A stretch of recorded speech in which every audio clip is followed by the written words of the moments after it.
The envelope slid across the conference table with one finger. My wife of 23 years did not say a single word while it moved. The man sitting next to her watched me like I was already gone. Inside that envelope was a number, her price for my half of the company I spent 25 years building. My attorney picked it up, put on his glasses, and said nothing. Then he did something I had not seen him do in 6 months. He smiled. This is how a 23-year marriage actually ends.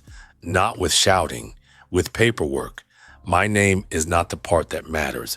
I am 55, and I build electrical systems for a living.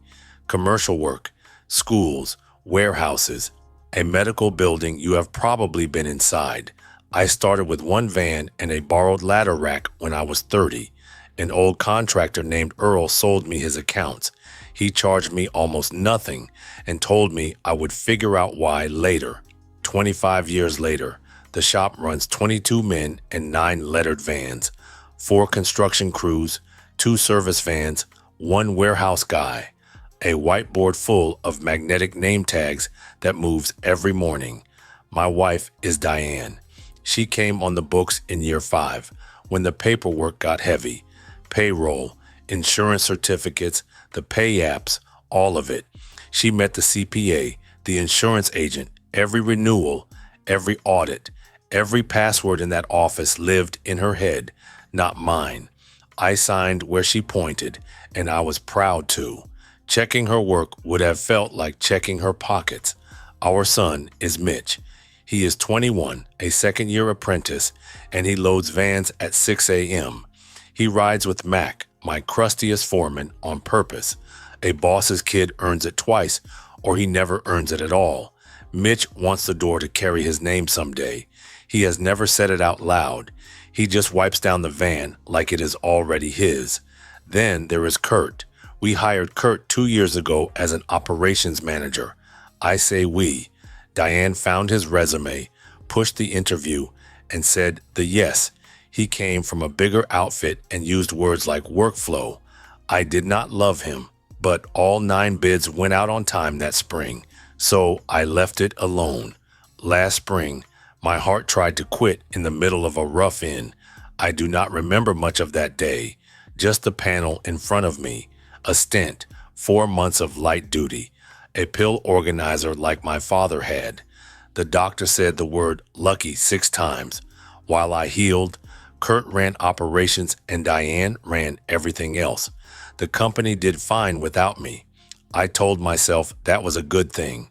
This March, our bond renewal came up, and the CPA wanted backup. Job costs on the medical center contract looked heavy to him. Diane was off visiting her sister for the weekend, so I did something I had not done in years and pulled the invoices, vendor files, fuel cards, the whole drawer. I was looking for a billing error. What I found was a hotel folio. One night, room 214, paid on the company card, coded to job 4417 as site lodging. The room charge was not what stopped me. It was the 2 breakfasts on the receipt. Job 4417 is the medical building. It sits 4 minutes from our front door. The hotel sits 9 miles from the shop. Nobody lodges 9 miles from a job they can see from the parking lot. I sat in the office until the heat kicked off at 10. Then I made 2 copies and put the original back in the file. Sleep wanted nothing to do with me that night. Diane came home with a sunburn and a story about her sister's deck. I listened to all of it and said, "The chicken was good. Do you know what acting feels like? It feels like holding a live wire with dry gloves. You do not move fast." The next week, I went through the job cost reports, one line at a time, quietly, after hours, with the dispatch board for an alibi. 4417 had 11 lodging entries over 19 months. Same hotel, 9 miles out, never tied to a single install date. I cross-checked Kurt's fuel card against the schedule. On every folio date, his truck fueled 2 exits past the job. You do not bill lodging 4 minutes from your own office. He is comfortable. I wrote nothing down at the shop. I bought a notebook and kept it stashed in the console. The folio was not the discovery that shamed me. The crew already knew. I watched it once I knew to watch. Max stopped talking whenever Kurt walked the warehouse. My best journeyman found his boots when Diane brought in lunch. Loyal men do not tell you your house is on fire. They just stop looking at the smoke. Mitch felt it too, in a different way. In February, somebody moved him off Mac's van to the warehouse. They handed my second-year apprentice a clipboard and a broom. The transfer slip had Kurt's signature on it. Under Kurt's signature were Diane's initials. My son lost his hours, which means he lost apprenticeship time. He never complained to me once. He just started eating lunch alone in his car. I called a number Earl gave me years ago, a business attorney named Glenn, not our family lawyer, a man none of us had ever used, an hour down the interstate. I paid him from a personal account older than the marriage. Glenn listened for 40 minutes without touching his cup. Then he gave me 3 instructions that felt like swallowing glass. Do not confront her. Do not change a single password or a single dollar. And bring him something he called the formation file. I asked him what I should do about Kurt in the meantime. He said, "You smile at that man like he is employee of the month." Days later, I hired a licensed investigator Glenn recommended. No tracking, no recordings, nothing inside anybody's phone. Public places only, he said, and public places were plenty. 9 days later, a manila folder landed on Glenn's desk. Diane's car and Kurt's truck, 11 photographs, 1 hotel entrance. The last photo was the 2 of them at a diner, holding hands over pie. 19 months, the investigator said, give or take. The dates matched my notebook to the week. I drove home and ate dinner across from the woman herself. She told me I seemed tense. She said something I will hear until I die. You have not been right since the heart thing, honey. She said it sweet, with her hand on my hand, like a nurse or a realtor. That sentence had been making the rounds, it turned out. Mac heard it from Kurt at the supply house in front of 2 counter guys. The man is half a step slow since the heart attack, Kurt told them. My judgment was becoming a story other people told. I did not understand why yet. An affair needs a cover, not a campaign. You hide lipstick. You do not hold a press conference about a man's heart, unless his judgment is the thing you plan to put on trial. The answer came off the office printer on a morning in April. I came in at 5:40 to plug a bid before the counter opened. The printer tray by dispatch had 1 document in it, face up, a pro forma, whatever that was, for a company called Vantage Point LLC. Cover page, 2 names, a start date 90 days out. The first name was Kurt's. The second name was my wife's. I did not pick it up. I noted the date, the title, and the names, and I left it lying there.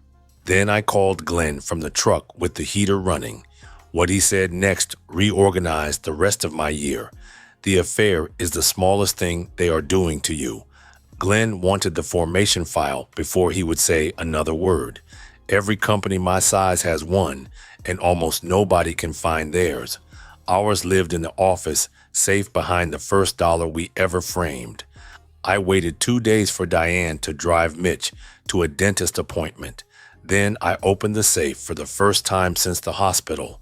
Tax returns, the building deed, 2 dead watches, and a binder. Gray cover, cracked spine, a ring stain older than my son. The operating agreement for the company, dated 18 years back. We signed it the year she joined the office. Our old accountant insisted, and we grumbled about the fee. 50-50 members, the 2 of us, equal managers on paper. I remember signing page after page at this same kitchen table. Diane signed hers between phone calls, half reading, half waving. She wanted to get to her sister's birthday dinner. 18 years, and I do not think she ever opened it again. I know I never did. I locked the office door, and worked through that binder for 2 hours. Most of it was boilerplate, I thought. Easy now. Most of it looked like boilerplate, I should say. I am an electrician, not a lawyer, but one section had a tab on it, an old yellow sticky from the accountant, page 31. The accountant flagged it for us 18 years ago and told us to note it. We never did. I went over page 31 once, slowly, moving my lips like a kid. Then I went over it again. Then I closed the binder, put it back, and reset the safe dial. What page 31 says, I am going to keep to myself for a while, not to tease you, because keeping it sealed is what Glenn ordered me to do with it. What I can tell you is what the book showed me that same month. 2 general contractors who always called us had gone quiet. We lost 3 bids in a row to a number nobody local could hit. A school retrofit, a distribution center, a clinic fit out. Mac heard from a counter guy that a new outfit took the school. Nobody knew the name. I knew the name. Vantage Point. The same countdown, the same pair of names. The investigator earned his fee twice that month. State filings are public, and Vantage Point had filed in February. Registered agent, some lawyer in our South, the tidy kind.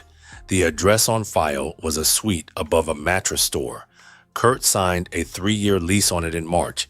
The landlord confirmed. You do not lease 3 years of office for a daydream. There was even a logo, royal blue, a mountain made of triangles, a mountain for an electrical outfit between 2 soft hills. The February filing said they were not waiting to launch. They were launching it inside mine, on my fuel, against my bids. Our estimator builds every bid in a file Kurt could open. Our numbers were leaving the building in Kurt's briefcase, and the lodging, the long lunches, the campaign about my heart. None of it was sloppiness. It was a runway. There was one more folder in the cabinet I wish I never found. A personnel file with my name on the tab, started 14 months ago. Inside were memos I never got, documenting episodes I never had. Forgot I walked through in June. Raised his voice at a vendor. Seemed confused about the gear order for the clinic. Each memo signed by Kurt, each one initialed by my wife. 14 months of paper saying the founder was slipping. You do not build a file like that for a divorce. You build it for a removal. That night, Diane made pot roast and asked about my day. I said bid season was eating me alive, and she patted my shoulder. Upstairs, my son was on his laptop, studying code tables alone. He should have been bending pipe on a clock with Mac. I stayed in the hallway between their 2 doors until 1:15. Believe me when I tell you what came next was not rage. What settled into me that night was slower and far more patient. In the morning, I took the binder to Glenn in a grocery bag. He turned to page 31 like he already knew the number. He went through it twice without a word, the way I had. Then he took off his glasses and asked me a strange question. How fast can your wife get her hands on real money? I answered him straight. Every dollar we have answers to both of us, and she knows it all. Glenn nodded like a doctor, hearing the symptom he expected. Then he laid out the whole machine for me, plain as a panel schedule. Equal members, equal managers. His words off page 4, not mine. The company cannot move without both signatures, hers and mine. A true 50-50 has no tiebreaker, no boss, no exit, except one. The accountant who set us up built in a pressure valve, page 31. A buy-sell trigger, Glenn called it, of a very particular kind. Either member can serve the other a written notice naming a price. One price in writing for a 50% stake, and here is the teeth. The member who receives that notice gets 30 days and 2 choices. Sell your half at that price, or turn around and buy their half at the exact same price. Same number, either direction, no negotiation, no court. Silence counts as a yes to selling. Missed the deadline, and you have sold your company by saying nothing. Glenn put his glasses back on and looked at me over the page. Name a price, Glenn said, and you hand the other side a loaded choice. So the price has to be honest, Glenn said, or the gun turns around. 18 years ago, two people signed that page without reading it. One of them was planning to use it now. The other one was sitting in a lawyer's office, finally awake. Glenn gave me two conditions before I left with the grocery bag. He counted them on his fingers like change. 1, they can never learn that you found page 31. Not a hint, not a smirk, not a password changed out of spite. 2, he said, and this one cost me. They pulled the trigger first. Why could I not just serve the notice myself? I wanted to know. He tapped the folder with its 14 months of memos. Because they have spent more than a year pricing you, he said. She keeps the books. She knows your cash to the dollar, your line, your limits. If you go first, you will name an honest number because you are you, and she will simply sell, take the money, and walk to Vantage Point. Then he leaned in and said the thing I still chew on at red lights. Right now, their whole plan rests on what they think you are. Slow, foggy, half a step behind the story they sold.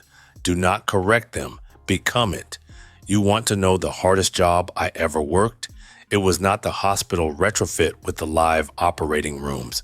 It was playing the version of me my wife was advertising.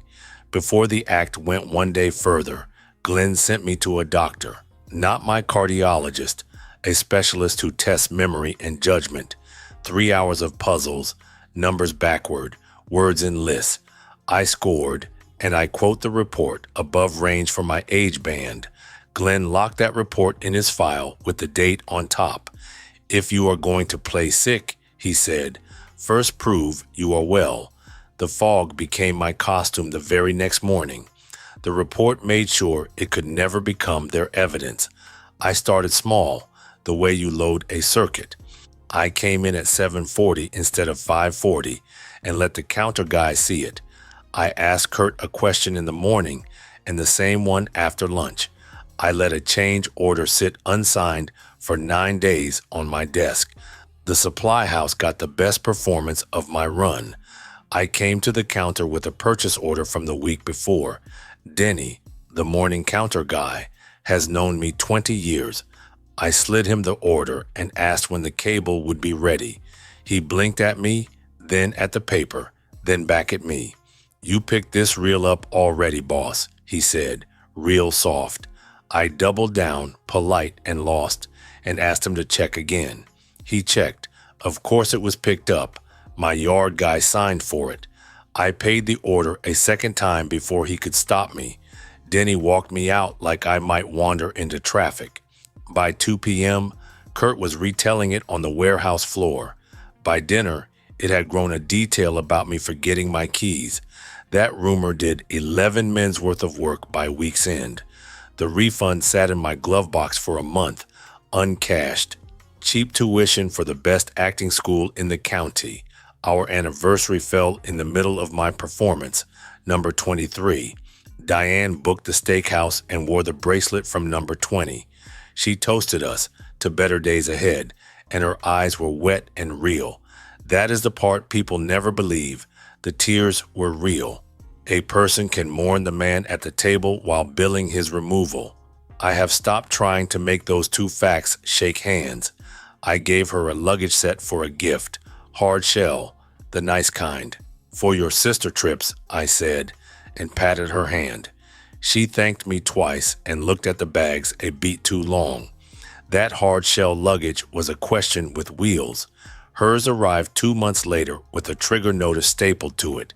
In April, I missed a walkthrough for the distribution center rebid, on purpose, with a calendar reminder I deleted in front of nobody.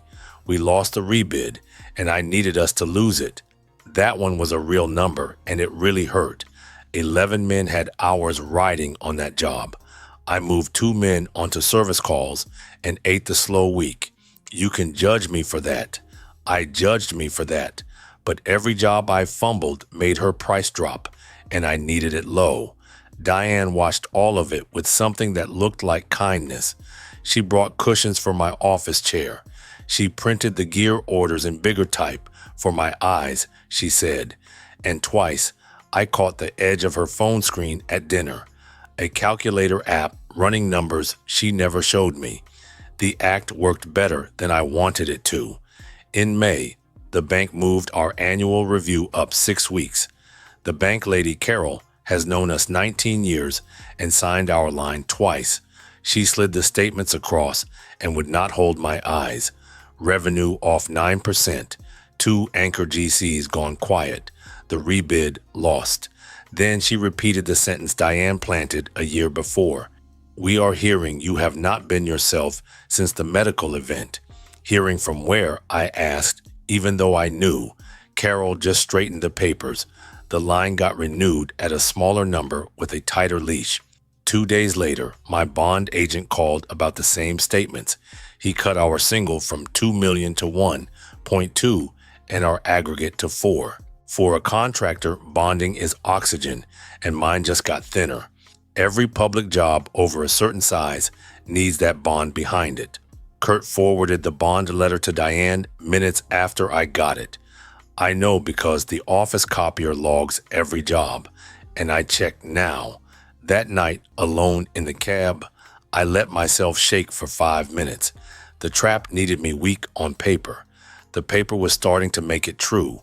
A weak company meant a low price, and a low price was my whole play. If it dropped too far, there would be nothing left worth buying back. I gave the act 1 more month on the calendar in my head. June, and not a day past it. Then Glenn called with the words we had been fishing for. Diane's new attorney has asked for a members meeting, he said. Tomorrow, 10 a.m., your own conference room. Whatever lands on that table, hear it cold. So now you know what that envelope was, the one from the beginning. 10 a.m., my conference room, the good chairs. Diane sat where the GCs usually sit when they owe us money. Her attorney was a tidy man with a leather folder and soft hands, and Kurt settled in beside my wife like he held a title here. Operations managers do not attend members' meetings. Nobody stopped him, and my hands stayed flat on the wood for 90 seconds. I needed their confidence fat and happy in my 2 guest chairs. The talking belonged to her lawyer. A notice under the agreement, serve per section, whatever. Diane was exercising her right to name a price for my 50%. Her nail pushed the envelope over to my side of the wood. It tapped the corner twice. I opened it slow and let the room wait on me. The number was $385,000 for half of everything. Half the contracts, half the fleet, half the building we own. The building alone appraised at $1.4 million 2 years ago. Glenn told me later what a fair number for my half looked like, north of $2 million, even in a bruised year. She had priced 25 years of my life like scrap copper, and I had helped her do it, fumble by fumble, all spring. I looked up from the number and found my wife's eyes. She gave me the smile you give a patient on a gurney. It is a good offer, honey, she said, given everything, like the season was weather, and not a campaign she ran. I held still, dry glove still. I signed nothing, said little, and asked for time like a tired man. You have 30 days, he said, gathering his papers. He said it like a kindness. Kurt held the door for them on the way out. Through the glass, I watched him squeeze her shoulder once in my building, on my carpet. Glenn waited until their cars cleared the lot to speak. Then he set the notice down and let himself smile at last. There it is, he said. She went first. That afternoon, he walked me through her number like a takeoff. A price this low is not a buyout, he said. Her number was built to steal my company from a foggy man. She knows your accounts cannot reach that number in 30 days. She knows the bank just shortened your leash because she helped. The plan was never for you to buy. The plan was for the 30 days to run out while you dithered. Silence counts as selling. Page 31 says so. 30 X's on a calendar while a confused man sat still. Then Vantage Point inherits my cruise, my GCs, and my son's future. I drove back that evening and did the thing the plan required next. I packed a bag in front of my wife. I told her the meeting knocked the wind out of me. I told her I needed someplace quiet, a room, a month, maybe 2. Diane helped me fold 2 shirts, and that was almost the end of me. 23 years, and she folds like no one else on this earth. She also could not keep the relief out of her shoulders. A husband out of the house cannot watch the books or the locks. Alone in a rented room, a tired man misses deadlines. I took a month-to-month efficiency over the hardware store downtown. 1 burner, a mattress with a valley in it, a backlot view. From my window, I could see the shop's sign glow after close. I would eat soup from the can and watch that name glow blue. The night I left, Mitch followed me out to the driveway. He had the transfer slip in his hand, the warehouse one. He thought I approved it all those months ago. He thought I was approving all of it. "Dad," he said, "are you really not going to fight any of this?" I had 1 sentence ready for my son, and it had to be a lie. "The company is grown folks' business, Mitch." He looked at me the way I looked at my father's casket. Then he went inside and did not text me for 19 days. On day 10 of that silence, Mac called me after the vans went out. "Your boy texted me last night," he said, and got no further for a bit. Mac is not built for the middle of things, and he knew he was in it. The kid asked me if his old man was sick again or just giving up. I waited a long second and asked Mac what he told my son. "I told him what I know," Mac said, "that I have watched you wire buildings for 2.5 decades, and the one thing I have never seen you do is give up on a panel." Then he hung up before either of us embarrassed ourselves. Glenn's separation letter went out days later, dated and formal. A new account took my paychecks from that date forward, every cent logged.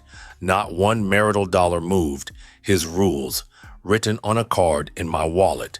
The card had 1 more line on it, all caps, his handwriting. Day 30 is a wall, not a suggestion. Here was my problem, stated the way I would state a load calc. The target was $385,000, wired, third party, clean, 30 days, and nothing from any account my wife could see. The bank was out before I finished asking. Carol was kind about it, which made it worse. A line on a short leash does not stretch for a $385,000 buyout. Not with the company financials I had spent a season wrecking. Glenn floated the government loan route and shot it down himself. 60 to 90 days minimum, and the wall was at 30. There are funds out there that do nothing but finance these standoffs. Glenn knew one, and they answered fast. Give them that. They wanted a lien on everything plus a rate with 2 digits. Vultures with good manners. I told Glenn not yet, and he filed their number in a drawer. That left exactly 1 door, and I had been avoiding it for a week. The door was Earl, who set a 30-year-old kid up in business for next to nothing. 81 years old now, a widower with a pole barn and a garden. I drove out one June morning with 2 hot cups and the truth. We sat on his porch and I laid it all out, start to finish. The folio, the memos, the fog act, page 31, her number. Earl listened the way old contractors listen, no face at all. He sat with it a good while after I stopped talking. Then he gave me the one answer I had driven 40 minutes not to hear. "No, son. Not no to you, son," he said. "No to 81. Walt retired my risk years ago, and I promised my wife's grave. I thanked him for the coffee he drank and drove home empty. Day 16 of 30, and the last respectable door had closed soft behind me. That afternoon, the Vulture Fund sent their term sheet. A lien on the building, the fleet, and the name at 14%. The term sheet sat on my dash outside Glenn's office, pen out. I got the cap off twice. It went back on both times. Sign it, and even winning would leave them holding my company anyway. At 9 p.m., my phone lit up with Earl's name. One question, no hello. Is it true they benched your boy to a warehouse broom? I called out that warehouse slip word for word, initials and all. Nothing came back long enough that I checked the screen twice. Bring that slip out here tomorrow, he said, first thing. On the porch next morning, Earl studied that slip like a bad print. A man can retire his risk, he said, but not his side of a debt. Then he called Walt, his money man, and said 4 words, build it this week. The deal got built in Glenn's office inside 4 days, paper tight. A bridge loan, $400,000, wired into the attorney escrow account. A promissory note with my signature, a real rate, fair but not soft, and a pledge, the lawyers called it, on the half I was about to buy. If I defaulted, Earl would own the stake instead of Diane. On the porch, I asked why he would risk this at 81. He looked at his garden for a while before he answered me. 25 years ago, I sold you the accounts cheap, he said. You asked me why, and I told you that you would figure it out. You ever figure it out? No, I admitted. He smiled at his tomatoes. A company is just a name for the people who eat off it, he said. I was not selling you accounts. I was picking who feeds families. Pick again, son. That right there is the job. I drove home gripping the wheel like a brand new student driver. Some men get a second father for an afternoon, late when it counts. Earl and Walt drove in for the signing on day 21 of 30. We did it at Glenn's office, a note, a pledge, 2 witnesses. Earl brought his own pen, a heavy old thing with a dented clip. He signed lender the way you sign a birthday card. I signed borrower with a hand I kept steady by force. Walt recited the wire instructions out loud twice, then ordered it. 3 business days to land, the escrow office said, maybe 4. Day 21 plus 4 is day 25, and the wall stood at day 30. The arithmetic left no room for one single thing to go wrong. Back on day 13, I had nearly burned the entire thing to the ground. It happened at the shop in front of the dispatch board. Kurt had ordered switchgear for the clinic job, the wrong gear, wrong voltage, wrong lugs, an 11-week lead time mistake. He announced the gear was delayed, vendor problems, not his fault, and my mouth opened before my brain could stop it. I corrected the order from memory, catalog numbers, voltage, lug kit, delivery window, all of it, out loud, fast, sharp, in front of Mac and 2 journeymen.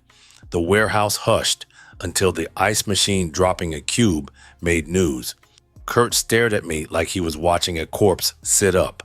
Because foggy men do not rattle off switchgear catalog numbers, I had just shown him the real me, 17 days from the wall.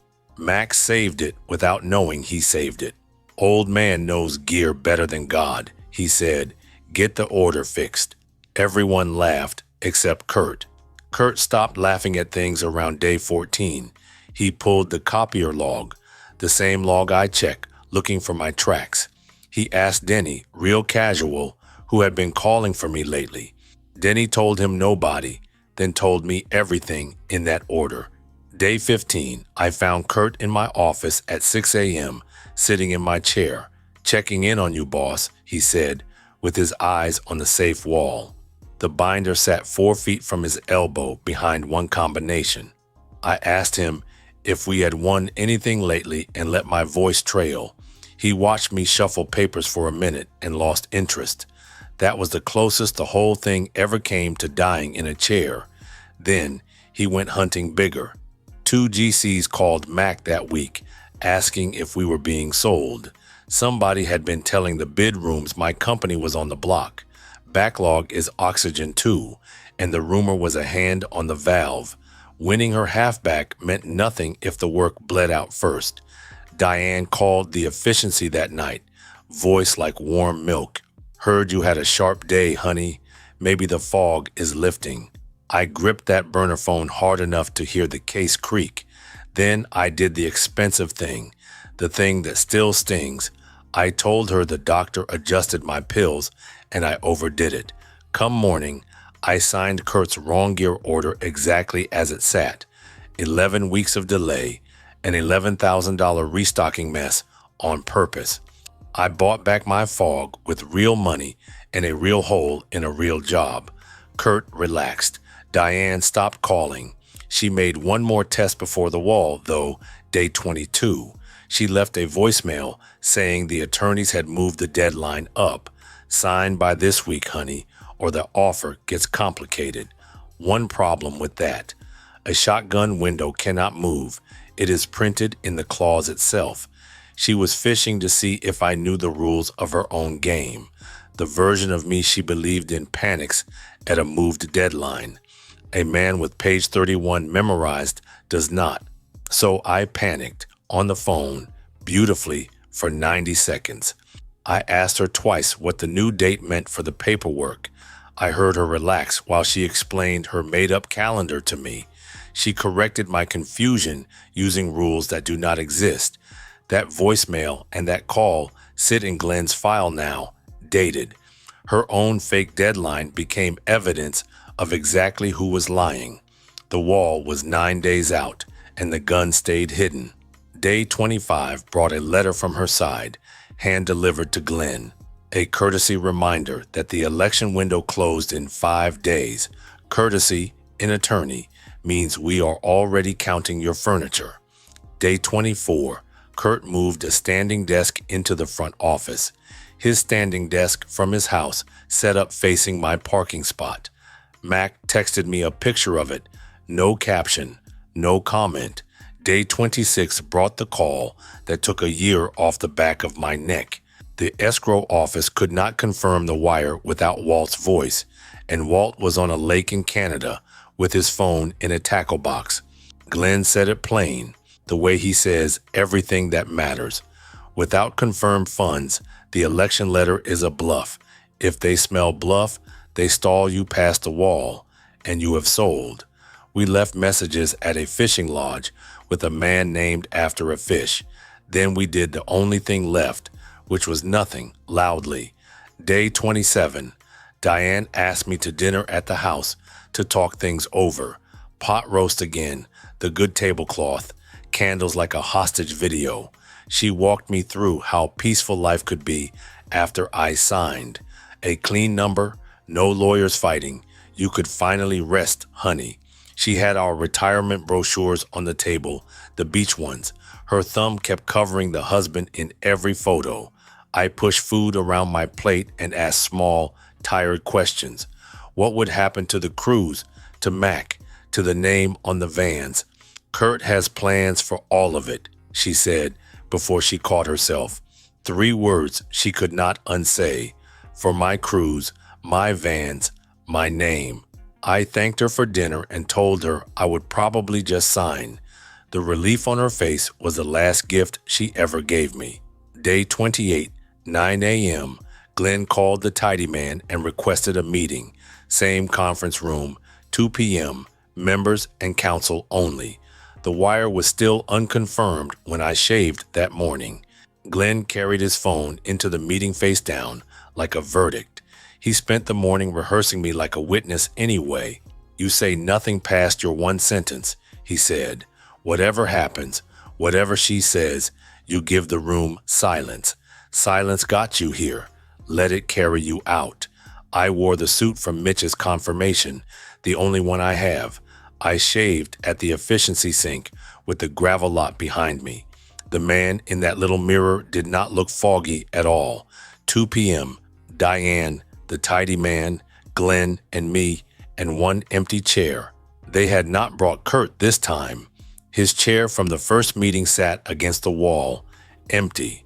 The leather case unlatched, the speech already half out. A signature page for the sale of my 50%, flagged in yellow. Glenn slid a single envelope back the other way instead. One finger, same table, same physics, opposite direction. Per the operating agreement, Glenn said, my client makes his election. He elects to buy. The room did not understand at first. I watched it not understand. Diane smiled at her lawyer like he should fix the wording. Glenn set our binder on the table, open to the page. The accountant's yellow tab was still on it, faded after 18 years. The same little flag that waited in our safe through every Christmas. Soft hands went back through page 31, slower this time, and I watched a $700 an hour attorney's face change color.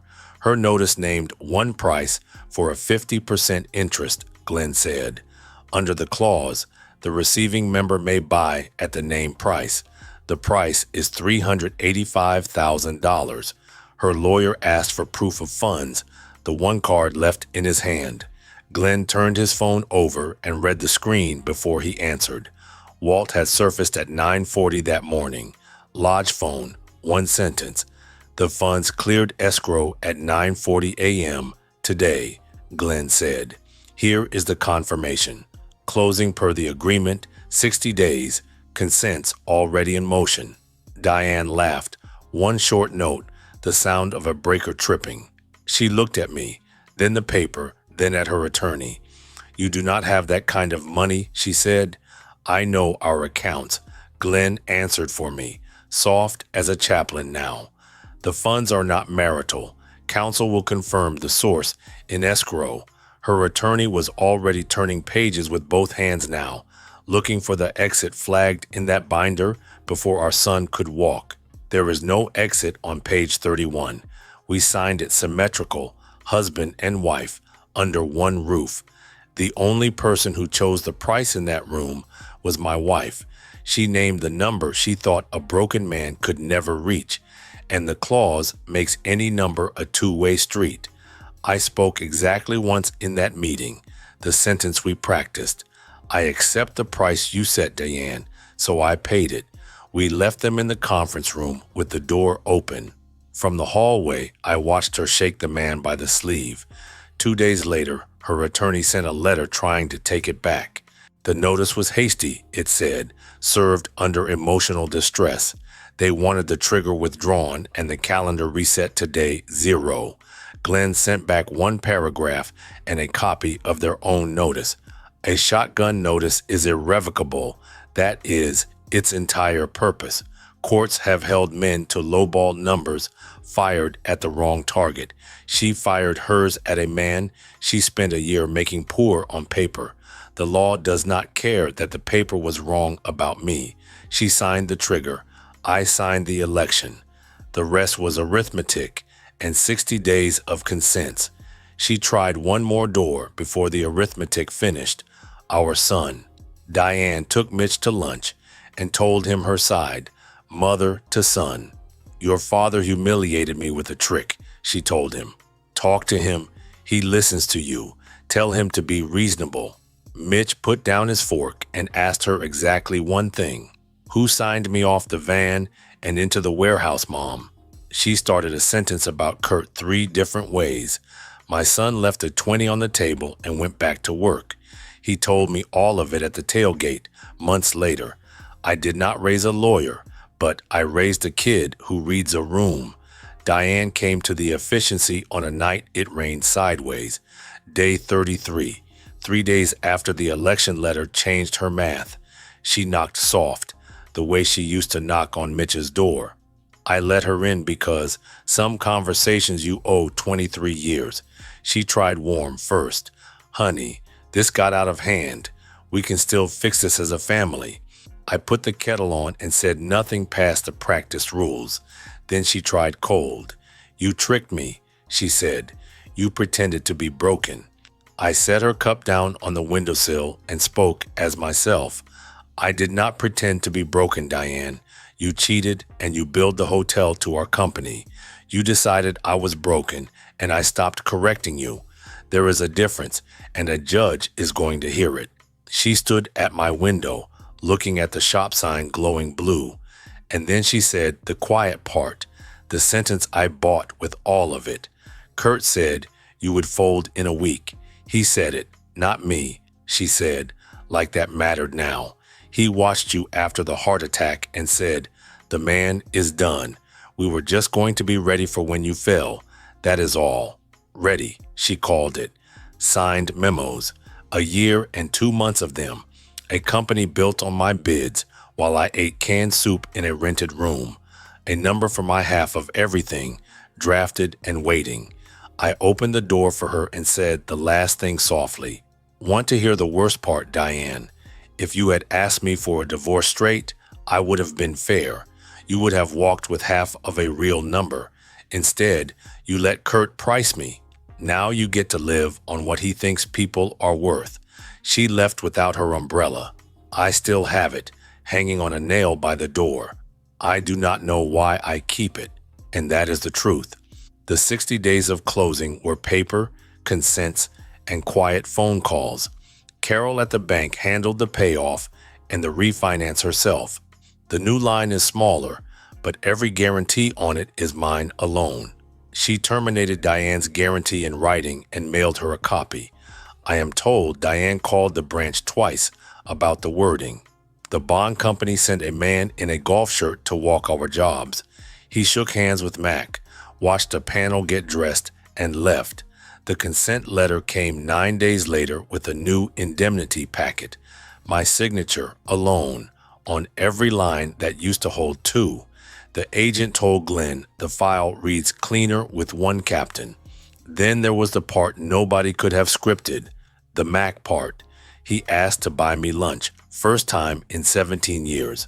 Vantage Point had offered him a foreman job back in May. Better truck, more money, and a piece of the company down the road. They needed him bad, and now I know exactly how bad. In this state, electrical licenses live town by town. The man who holds the license pulls the permits. I hold ours. Without me, Vantage Point needed a licensed man like Mac to exist. Mac chewed his sandwich and looked out at the vans. I told them I already got a company, he said. That was the whole speech. All those fire hall Christmases paid back in 1 sentence. Closing day was a conference room with better chairs than mine. Escrow released, the assignment signed, her interest transferred. Diane signed 11 times without looking up once. Then her attorney slid her one last thing, a copy of the agreement. Her copy, technically, hers since that signing day 18 years ago. And I watched my wife open that binder for the first time ever. She found page 31 with her finger like a phone book. She went through it right there, lips moving the way I had. 18 years that page sat in our safe, and she never once opened it. She looked up at me when she finished, and I saw it land. Not the money, the order of it, the fog, the rented room, the unsigned change orders, all of it. She had not lost a fight. She had financed one against herself at her own number. The room emptied slow. Her attorney left first, soft hands full of loose paper. I sat alone at that table with one piece of paper. Sole member, it said, in language drier than that. A quarter century, 1 van to 9, and it was finally just mine. The morning after closing, I called the whole shop to the warehouse. 22 men on benches and gang boxes, breakfast going cold. They knew pieces, the way a crew always knows pieces. I gave them 90 seconds, no more. The company has one owner now, and you are looking at him. Nobody is losing a van, a route, or a Christmas. The fog you heard about was a job, and the job is finished. Mac, put my son back on your van before he wears out my warehouse. That last line got the laugh the room needed. Then everybody went to work, because the work does not care. I called Earl from outside before I called anyone else. First payment is early, I told him. He laughed and asked if the kid was back on a van yet. Not yet, I said. He goes back tonight. Vantage Point lasted 19 weeks as a real company, because a company is not a logo and a pro forma. A company is bonding, licenses, and men willing to wear your shirt. Vantage had none of the three, and two of them were never coming. The school retrofit they took with my stolen number went sideways. A permit in this state needs a licensed qualifier behind it. Their paperwork named Mac as that man, a man they never landed. Mac stayed put, so their school job sat dead for 5 weeks with conduit on the ground. Week 6, the general contractor on that school called my cell. The same GC who had gone quiet on us for most of a year. He asked very politely if we could take over a troubled project. At their contract number, which used to be my contract number, I let the silence sit just long enough to be enjoyed. Then I said yes, because 11 men eat off that yes. Mac rolled 2 crews onto that dead school site at first light, 3 vans, and a flatbed of our blue conduit, lined up at the fence. The Vantage material on the ground did not match the prints anywhere. Wrong size, wrong schedule, half of it sitting in standing water. My foreman walked the halls with the inspector before we touched a wire. The inspector shook Mac's hand at the door. First names, old habit. Permits posted in the window before the end of week 1. We finished the school they stole with the bid they took from us. The week after closing, Glenn filed the company lawsuit. The company, mine alone now, against Kurt and Vantage Point. And yes, against Diane too, for what she moved while she was a member. I asked Glenn to time the service on Kurt with some care. The man with the papers found him at the supply house counter, 6:30 in the morning, 2 regulars watching, mugs in hand. The same counter where he once called me half a step slow. The counter guys tell that story better than I do, I am told. You might think the lawsuit was about money. It was about the bids, the memos, and the word disgorgement. That word came from Glenn, not me. I had to look it up. It means you do not get to keep what you took. Kurt's attorney was loud for about 6 weeks. Then the forensic accountant Glenn hired finished her report. Every steered contract, every copied bid, every folio lined up. Numbers in columns, dates beside dates, no adjectives anywhere. Adjectives argue, columns convict. Their memo file came up exactly once in the whole case. Kurt's attorney waived the episode file at a hearing. Glenn responded with the cognitive evaluation, dated before all of it. Above range, 3 hours, a specialist nobody could buy. The file built to remove me turned into proof of premeditation, planning, signed and initialed by the 2 names month after month. I met the forensic accountant once at Glenn's office, a small woman with glasses on a beaded chain and zero small talk. She had my company's last 3 years spread out like a takeoff. She asked me 40 minutes of questions and wrote in tiny block letters. Then she turned her laptop around and showed me one chart. Every folio date, every steered bid, every memo on one timeline. The affair and the business plan moved together like conduit and wire. Pulled through the same hole, she said. You never find one alone. I have hired 100 subs and judged everyone inside a minute. I would hire that woman to count the bones in my body. Kurt settled before his own deposition finished. He surrendered the Vantage contracts and signed a payment plan, 5 years of checks with his signature made out to my company. Then he left the state, somewhere west, nobody asked where. He and Diane did not survive the autumn, if you are wondering. The Vantage office sits empty to this day above the mattress store. Kurt personally guaranteed that lease for 3 years, remember? Every month he pays rent on a royal blue mountain from wherever he is. A logo with no company in a suite with no furniture. I drive past it some mornings on the parts run.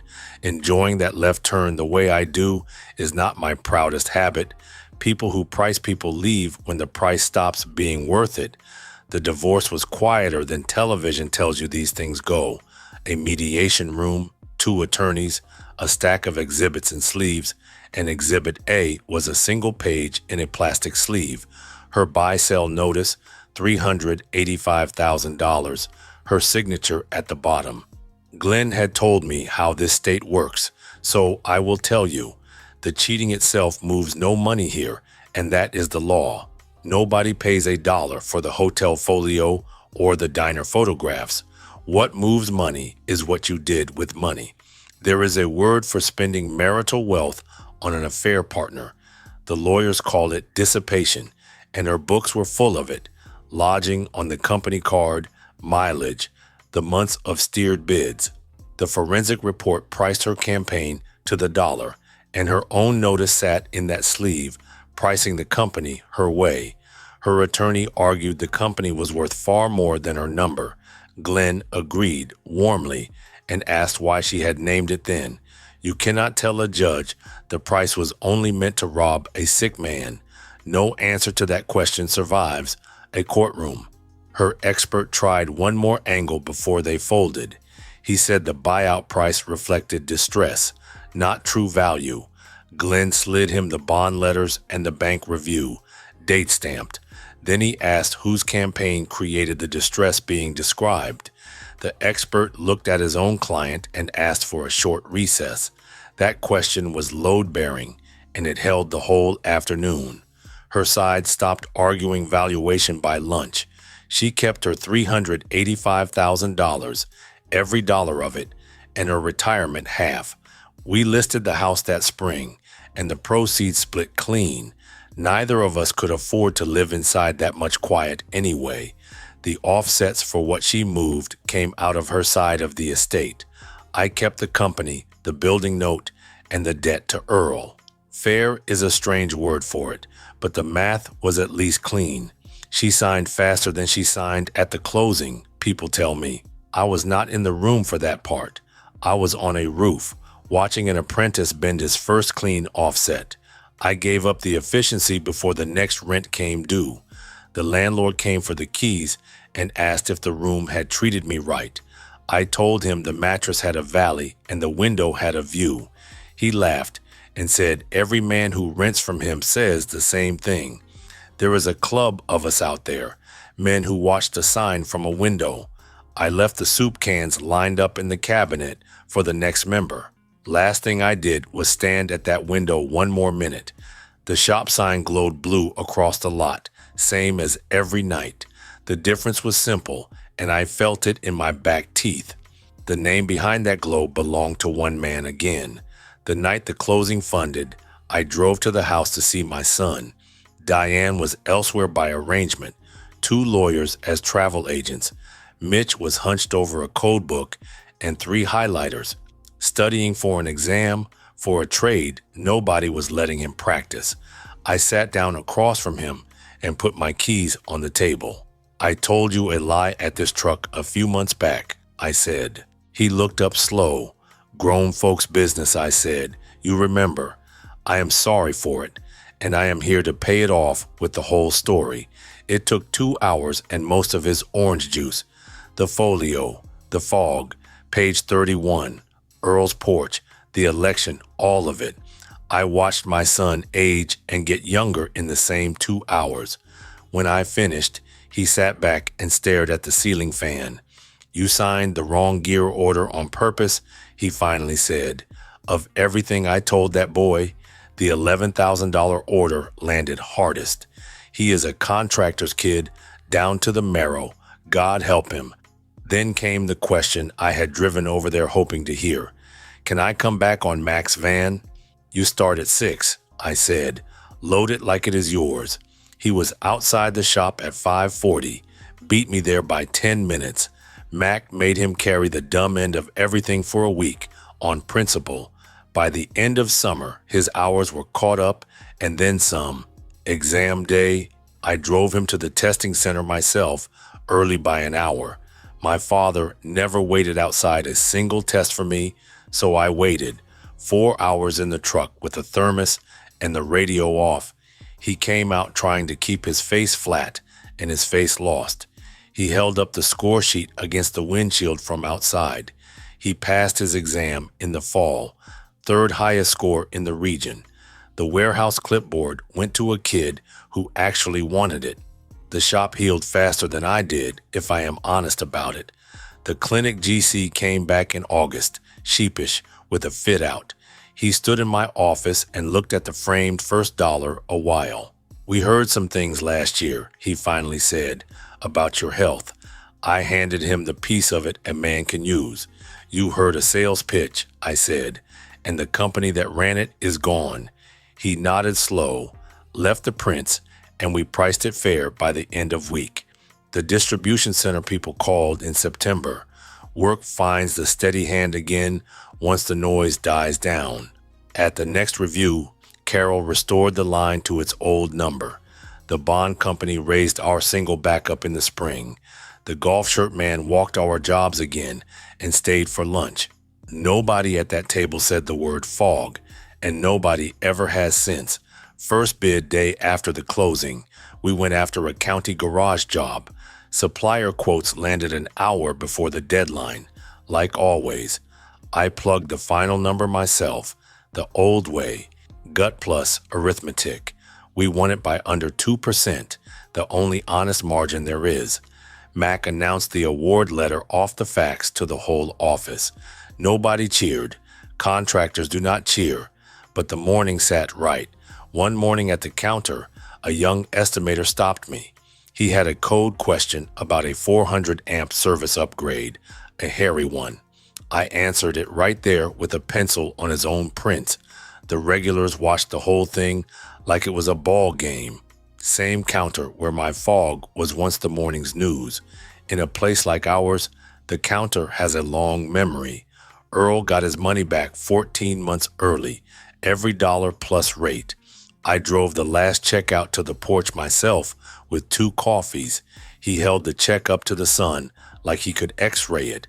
Then he asked about Mitch's exam before he asked about the amount. I told him the score, and that got more out of him than the check. On the drive home, I finally answered his old question for myself, why he handed a green stranger his life's work for peanuts. You are not buying work when you take over a company. I know now. You are picking who eats. He picked me, so I got to pick Mitch and Mac and 22 families. That is the part Diane priced at $385,000. That is the part that was never for sale. Even that gear order came home in the end. The order I ate on purpose, the $11,000 hole, 11-week lead. The vendor took back half the restocking once the dust settled. Then he carried the credit memo out to me himself, grinning. We used the rest of that gear on the school job, fit like it was planned. Mitch torqued the lugs on it with the manufacturer rep watching.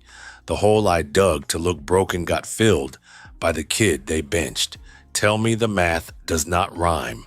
In December, we had the Christmas party at the fire hall, like always. 40-some people, kids running between the folding tables. The copper bucket money bought a better ham than usual that year. Earl came, first time ever, and held court by the coffee urn. Mac gave no speech, because Mac gives no speeches. He just raised his cup an inch in my direction before he ate. An inch of coffee from that man is a parade from anybody else. Diane lives with her sister now, 2 towns from the house she ran. I hear she keeps the books for a dental office and keeps them well. She was always good at the books. That was never the problem. The umbrella is still on the nail by the door of my new place. Small house, 10 minutes from the shop, room for a code library.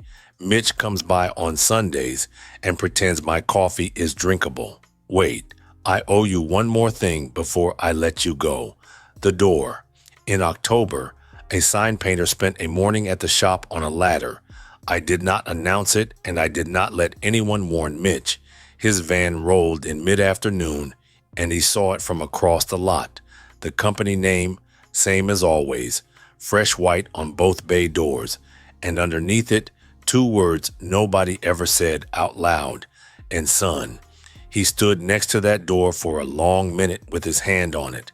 Then he wiped the door down with his sleeve like it was the van. We never talked about it.